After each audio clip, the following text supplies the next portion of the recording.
And we'll get into those topics right now. This is all over the place. And what's funny is the timing of this article as a result of, if you've watched my past couple news shows, you will see that I've been talking about this pretty much nonstop in some way or form. The last time I talked about this topic was trying to paint a good picture because it showed this is about Xbox and Xbox's project called Helix. And just last week, we had the new CEO, Asha, is that her name?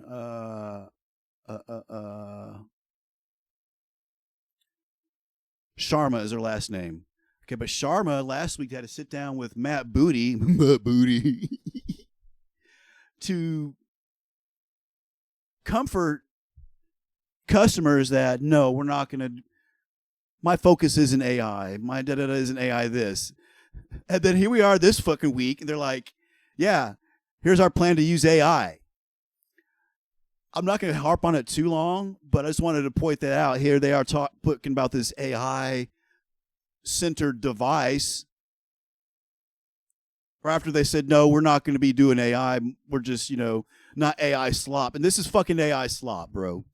So the new Xbox coming out apparently is going to be not just an Xbox, but a very powerful gaming PC, an all-in-one device. Now, we've seen devices like this since, the Steam Machine, and how they tried that, and now they're doing the Steam Machine announcements here again recently. But the whole point of this Project Helix next generation Xbox console is that it has an AI assistant to help you play video games. That's right. Are you having troubles in video games? Well, you just got to kick on the AI assistant to help you play the video game. You having trouble in that FPS multiplayer game and getting a good KD? Just turn on fucking the built-in aim assist. Just turn on that built-in fucking hack, aka aimbot, aka AI assistant. Literally, it's a fucking hack. The game comes with a way for you to hack games. It's called an AI assistant, but you know what cheats used to be called?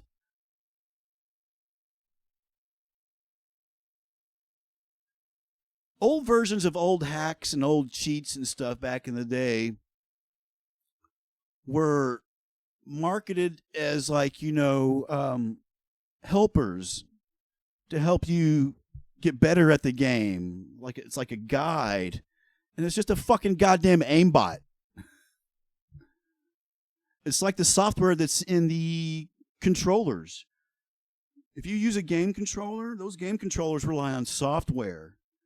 And that software is highly manipulatable by an inline device between the controller and the console or the PC to really unlock the software to make it pretty much be an aimbot. And you can see people who use these. They lock on through people accidentally through walls and stuff and just trace them. It's just so funny seeing controller users like, dude, I fucking own it. And people's like, bro, you're using a fucking aimbot. No, I mean, I'm using aim assist maybe. Like, bro, aim assist, aimbot, AI assistant to help me not lose a game. It's called a fucking cheat. So the new Xbox next generation console / gaming PC, as it's being marketed, is coming complete with a built-in fucking cheat. Project Helix. Right after they said last week, or even earlier this week, we're not going to have AI slop. This bitch fucking lied. Look at her. Look at that smiling. Smiling. Look at that lying fucking bitch. Lying at you. So she has a history of helping a franchise or an IP really generate more of a following. And the last time she did that was with an AI company, and she was really successful. And because of that, she's been tagged as this AI fucking Nazi. And there was a lot of hype when Phil Spencer just left a couple weeks ago, and complaints about this would happen. And so the whole past week, 2 weeks has been Xbox and Microsoft saying, no, it's not going to happen. That's not what we're doing. That's not what she's about. And here they go. The first major fucking goddamn announcement is like, here's some fucking AI for you, bitches. Ha ha! Gotcha! I lied. That's exactly what happened. Okay. Oh, another part of the Flux Reversal show, why I do it live, is so you can join in on the conversation also. If you have an opinion about these topics or subjects I'm discussing, feel free.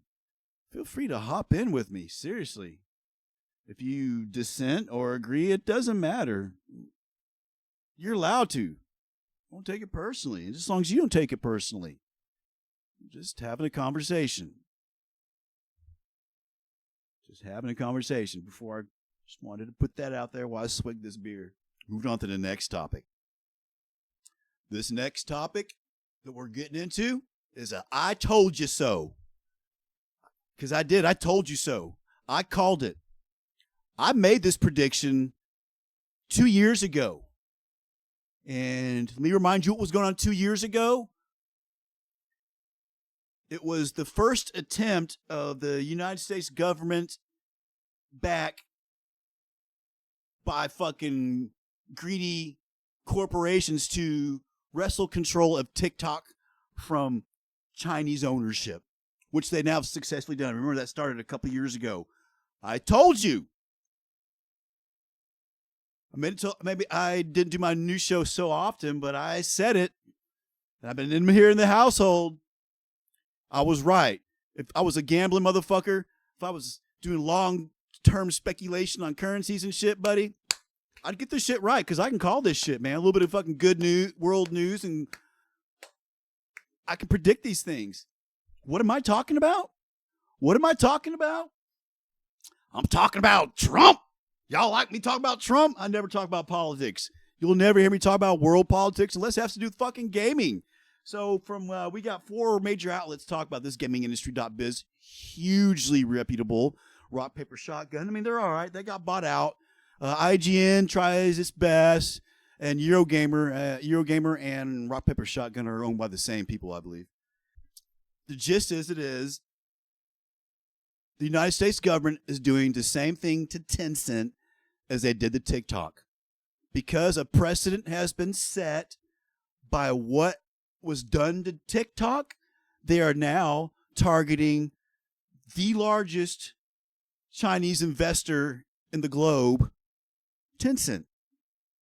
The multi-universal conglomerate that has his hands in fucking everything. Tencent literally has like a person on the board of every major gaming corporation. And that's what all these articles are talking about. But it's wrong. I can understand you do it for security reasons, but you motherfuckers are just greedy bitches. And because they successfully were able to wrestle TikTok and still keep the TikTok brand and just change the algorithm under the hood shit, literally, it's still TikTok. It's just they're changing how it runs under the hood. They're going to do the same thing with Tencent and all these products. And I have some gamers here in the household, and I warned them. I was like, and they love League of Legends. I said, bitches, what are you going to do when they fuck up your League of Legends? Because that's what's happening. All your Riot games are about to get fucked up. Valorant, League of Legends, Fortnite from Epic Games.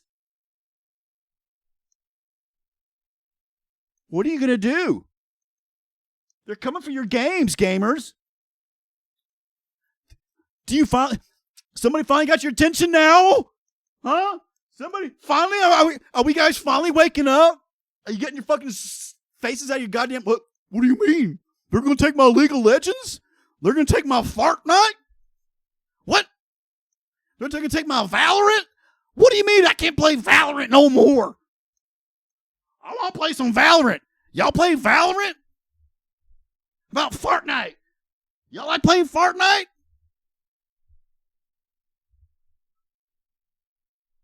This is a good jam. Yeah, it happened. I called it. I called it 2 years ago when it first started. The law got passed in December. Fucking TikTok became ownership of fucking some United States corporation conglomerate just here recently. That shit hasn't even cooled off, and here they are tracking down another one. Oh, check this out. All over the fucking news, buddy. Everybody talking about Marathon. Everybody talking about Marathon. Marathon's a hit, yo. Marathon's a hit. Marathon's a hit. This is a good article from Games Radar basically saying that, you know what, there's enough room for another extraction game, and I don't think there is. I've been having ongoing debate with some people on Reddit about this. They're like, well, look, there's only so many of these extraction games, and listed a couple months. Like, yeah, and look at all the ones that no longer exist. And my list that I presented of ones that no longer exist is longer than the ones of active ones. And I'm like, there's a reason why they don't last. Because there's only so many fucking goddamn players in the goddamn world. And when there's a huge influx of players to one game, that means there's other games that are having less players play them. And if it's a specific type, so there are differences. There are differences, apparently.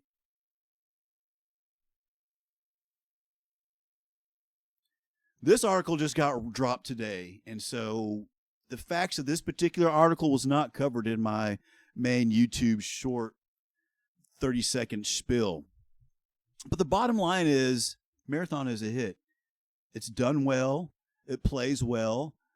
There are no major huge gameplay exploits or complaints or anything like that. Bungie has a hit on its hand. Their experience of making PvP games for the past 20 motherfucking years or so. Yeah.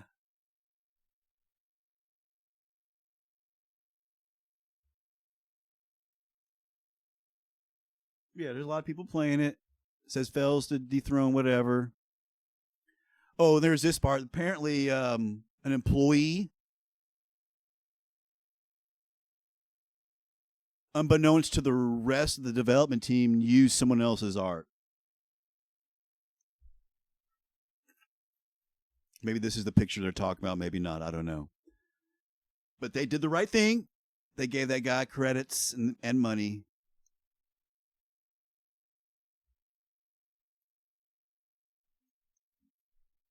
Yeah, here's more on it. But they did the right thing. 91% positive reviews on Steam. Apparently there was a exploit with the deluxe edition. If you had the deluxe edition, owners are using an incredibly simple infinite silk exploit. Whatever silk is for in the game, I don't know. But they were able to complete a whole battle pass in just a couple hours or some shit with this exploit. This guy over here at Eurogamer, Connor McCarr, dude works hard. I don't know if he's actually writing articles or if he's doing AI or whatever, but this dude's always on the job, or he really likes fucking Marathon. So the $40 extraction shooter is modernized in a number of ways, including via a premium battle pass and direct microtransactions for cosmetic items, which is normal. We've seen this before. This isn't a new model. As playable character skins. As Bungie had signaled before Marathon went live, gameplay affecting items are not available to buy, only cosmetics. Bling. You can buy bling. So, yeah. So, and this is a sweet article, man. It's saying, yeah, man, people aren't hating on the other game. Play this game. Don't play that game. Everybody's like, yeah, there's room. We can play both games because apparently there's enough difference between this type of extractions and how it works. So, we'll see. We'll see if there's enough players to maintain both communities. There's still Hunt Showdown. It's a popular game. It's lasted long for a reason. But you also got the people that play extractions a lot of them are battle royale players too. That's why I often lump them together. So we'll see what's going on with the Apex Legends people. You know, the PUBGs, the Call of Duty. And this came out this morning. Marathon's Battle Pass slammed as the worst value for your money as limits on cosmetics remind players of Bungie's past failings. Welcome back, launch Destiny 2 shaders. Oh. Yeah, so that's the problem with some, is like, you know, shit will make you invisible. I'm not saying that's what's happening. One, on the note of visual customizations, there are stickers and charms you can get to put on your weapons. Though nice little decorations, they've irritated the community because you have to collect duplicates, mostly available through monetary means, in order to put the same ones on multiple weapons. Oh, so once you buy it, you can't put it on different weapons. You have to buy one for each weapon. Ooh. Get your money, Marathon. Get your money, Bungie. Get your money, Bungie. All right, what else? Oh yeah. All over the internet. All over the internet. It hasn't been there for the past 24 hours. Hasn't been there for the past 24 hours, but yeah. It's everywhere. All these articles, man.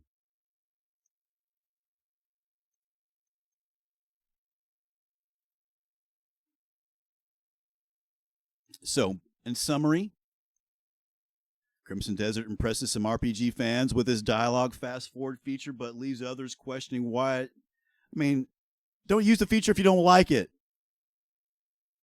They're talking about skipping conversations and shit. Yeah. If you go back and you play through the game, you're going to want to skip through the shit and not have to listen to it again. In a sense, we're kind of victims of ourselves, says Crimson Desert's chief marketer. Yeah. Apparently, there's still a little bit of work to do, and they started marketing here recently too soon. Calling people who want to fast forward it, they have TikTok brain. I'm sick of having to repeat myself. They haven't seen any console footage out for the game, so people are saying, "Was it bad? Is something broke?" And that's why the marketing department dude is like, "Well, we shouldn't have said anything so soon because we can't show you the console shit yet." Crimson Desert's Will Powers, whoever this is, says Pearl Abyss is trying to avoid the Pearl Abyss is, you know, the developers, the owners of Crimson Desert, is trying to avoid overhyping the game so players don't think it's the second coming. Well, it's been worked on for so long and talked about. Crimson Desert PR shuts down accusation. It's hiding shit. Yeah, I keep saying that's why I keep saying let us cook. We're fixing it. But we have people from Games Radar and IGN that actually played the fucking game. They both apparently are part of the same session where they each spent about 6 hours in the game. And the final take is it's beautiful, it's great. The game has a lot of dynamic mechanics and a lot of systems. And they think it's too much for a single player game, but purely it's the result of it having originally been an open world MMORPG full world fighting game, clans and guilds and shit. While in the middle of development, it went from MMORPG to a single player game. We talked about this in other shows because I follow Crimson Desert. I've been following it. So it's now a very in-depth, very immersive single-player MMORPG or single-player RPG game. It looks really good. Doesn't look bad. They say you can hit someone so hard you can knock them out of their boots, and then you can pick up their boots and use them. It has some mechanics similar that you may be familiar with if you've been playing Where Winds Meet recently. It says it has an interesting mechanic where you can watch someone else with a combat skill and learn it just by watching them. I forgot Where Winds Meet has that ability. These two in-game reviews have only positive things to say about Crimson Desert. So we'll see. We shall see. I'm kind of excited. I wish I had money to spend on all these fucking games, bro. I just don't. I'm poor. Y'all need to donate money to homie over here. Help a brother out. I'm not e-begging. I'm just stating facts. How you got money for beer, Flux? Moving right along to the next topic.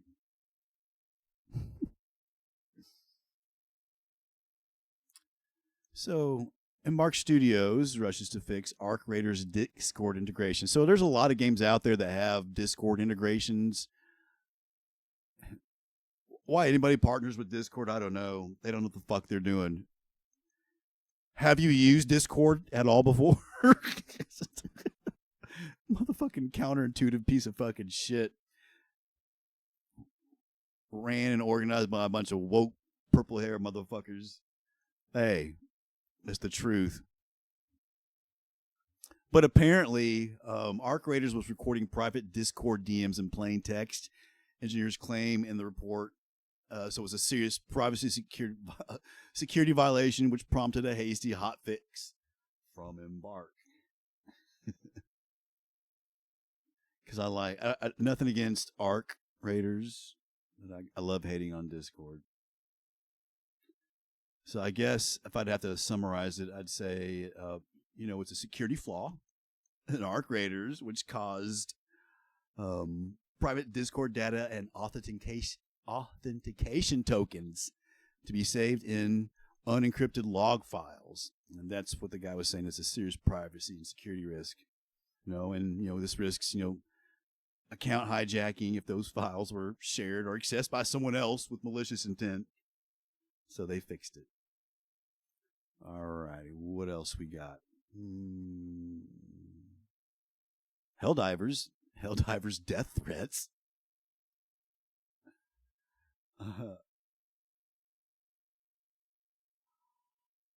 So, Helldivers kind of had the same problem as like Call of Duty. It took up a lot of space on your hard drive. A lot of these articles are talking about how the recent updates with Helldivers address that issue.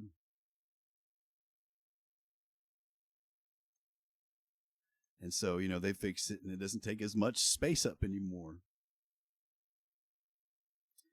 So, they successfully modernized the game's architecture, I guess, to make sure it remains a great experience and doesn't take a lot of space for years to come.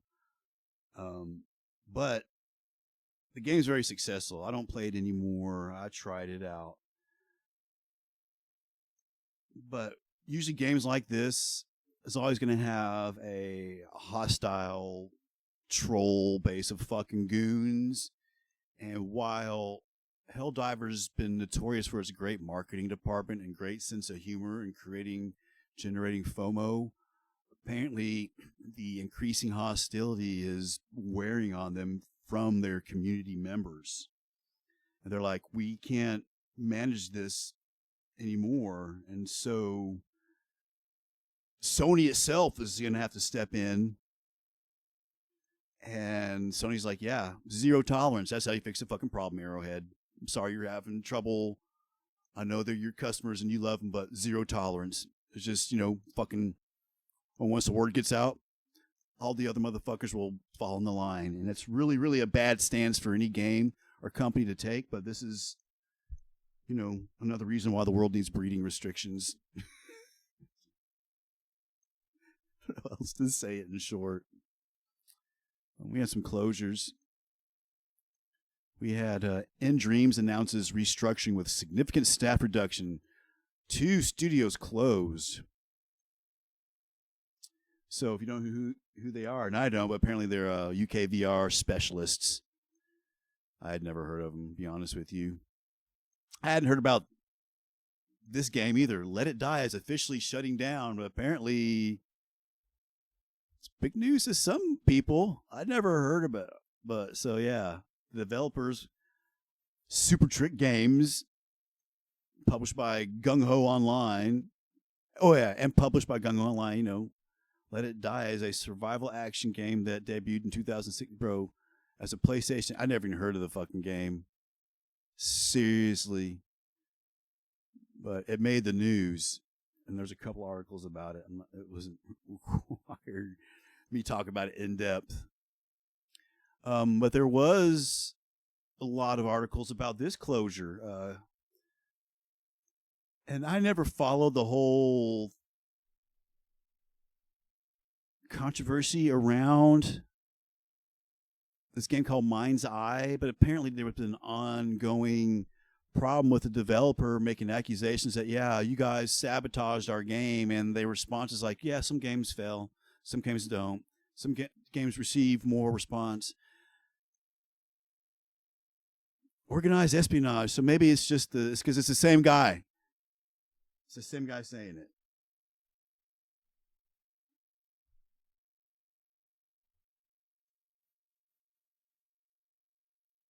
Overwhelming evidence of organized espionage. CEO blames flop launch and corporate sabotage.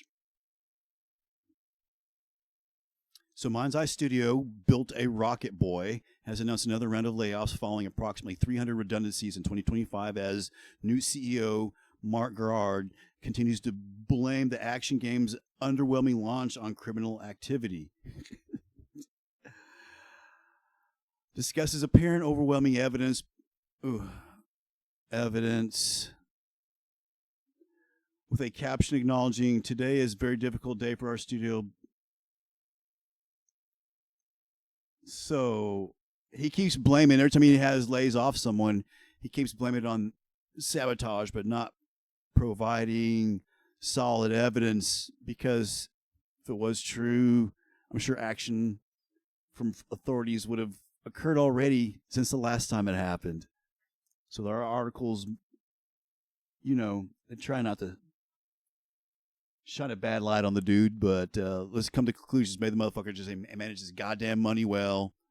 Maybe you thought what the high guard devs thought, and that your game shit don't stink and everybody should be playing it, man. It's rough. It's rough. There's a competitive game. There's only so many competitive players out there to play competitive games. All of them can't exist.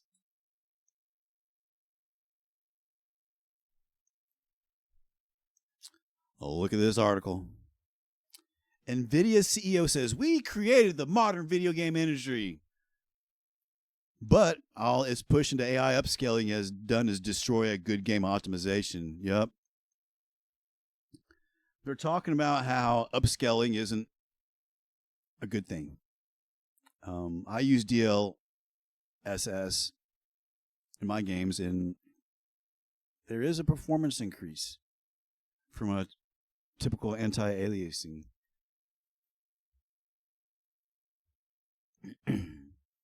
All right. While speaking at the Morgan Stanley Media and Telecom Conference this week, Nvidia CEO Huang has some outlandish claims to make about his company's stake in the video game industry.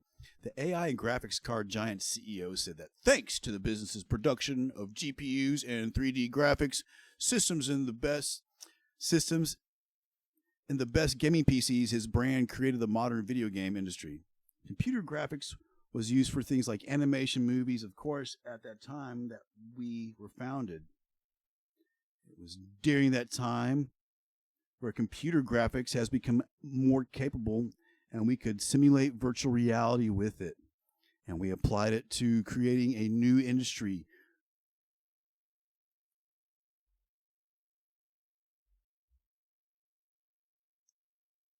Yeah.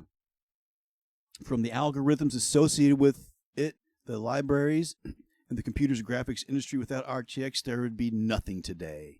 Without our contribution of all the algorithms that goes into all the game engines, you wouldn't be able to enjoy the type of video games you enjoy today.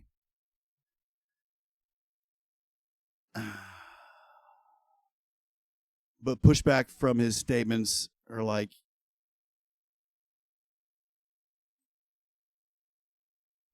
are skeptical, and the article goes in, as you can see, they're trying to showcase the differences and show that in the recent years, the technology actually isn't better than when it first came out because the focus has shifted towards processing AI and answering the need of these conglomerates.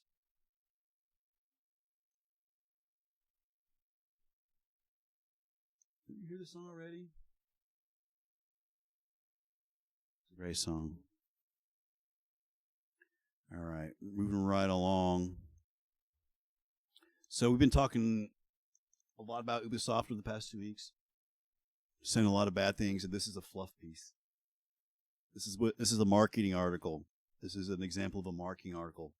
Former Ubisoft vet says the Assassin's Creed developer is hated by the public and many of their own devs, but it's far from impossible for it to make a great game after restructure. So this whole article paints Ubisoft in a good light, trying to make it look like a victim here, saying, but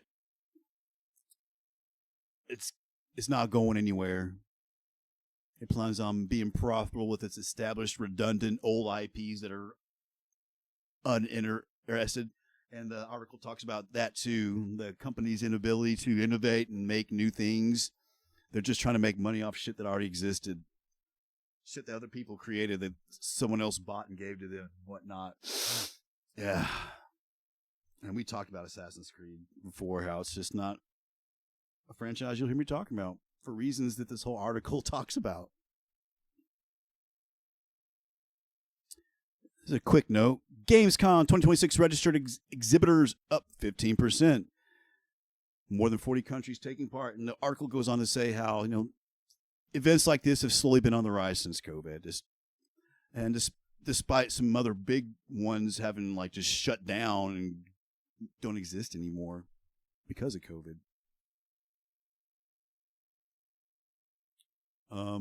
This made me throw up. Battlefield 6 takes home Game of the Year at UKIE Video Game Award 2020. Who? What? Who is that? UK Game Industry Hall of Fame.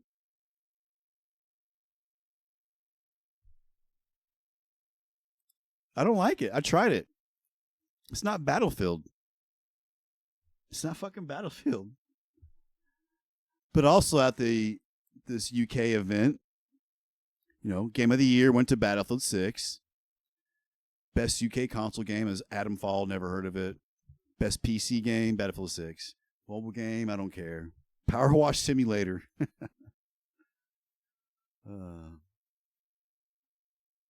Best developer, nDreams, who just shut down?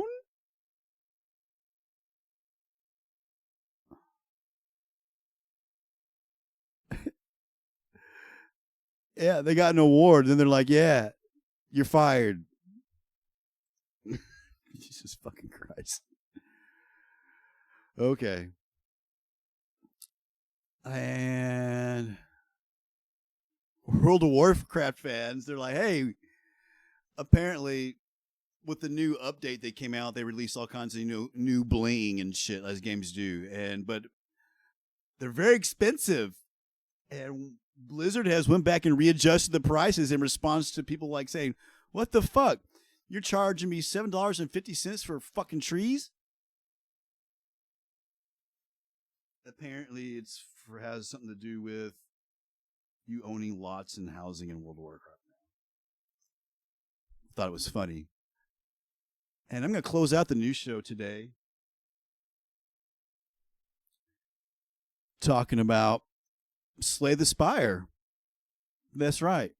With this busy weekend and all the tension beating on Marathon and its success, and the whole shit about Tencent taking over the U.S. government taking over all the fucking video game industries and all the competitive games that U.S. gamers find are good. Despite all that shit, Slay the Spire 2 actually surpassed Marathon on Steam concurrent players. Yep. Slay the Spire 2's launch has been so incredibly successful, the studio had to apologize for a joke. Apparently, they're making jokes. Yeah, maybe we'll be as big as Marathon, but yeah. No hard feelings, they're saying. Just a better game. So yeah, Slay the Spire 2. Fucking killing it on Steam.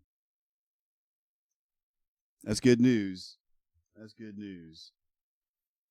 And that's it for the news show, ladies and gentlemen.